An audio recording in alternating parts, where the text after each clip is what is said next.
C'est un dur coup pour Donald Trump et son administration. La Cour suprême invalide les tarifs réciproques qui ont été imposés l'année dernière par le président américain. Des tarifs qui sont jugés illégaux. Tout d'abord, Louis, comment la Cour suprême des États-Unis justifie sa décision?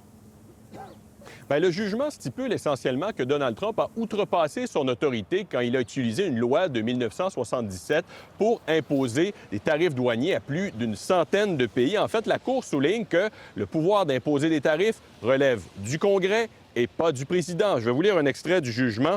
On dit cette vision représenterait un élargissement considérable des pouvoirs du président en matière de politique tarifaire. C'est un revers majeur, une gifle importante portée par cette Cour suprême à majorité conservatrice. Décision 6 contre 3. Je note qu'il y a 2 juges nommés par Donald Trump qui ont statué contre lui, Amy Coney Barrett et Neil Gorsuch.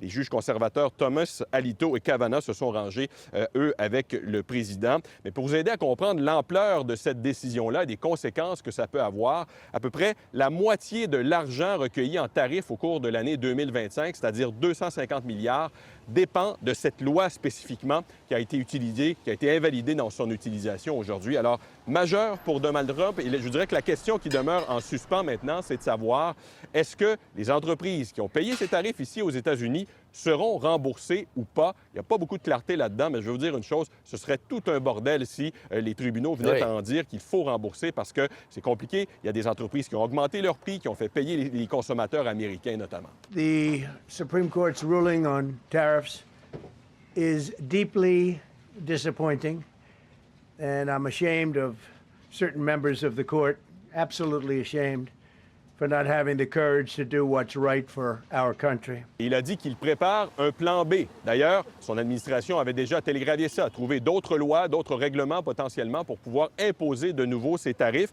Mais c'est clair que ça survient à un moment qui est peut-être le pire pour Donald Trump, impopulaire en ce moment dans les sondages. Il est à quelques jours de son discours sur l'état de l'Union qu'il va prononcer devant les juges de la Cour suprême. Bonjour l'ambiance, ça s'en vient au cours de la semaine prochaine.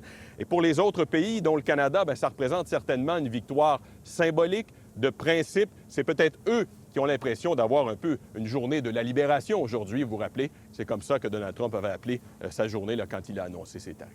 Oui, ces tarifs réciproques.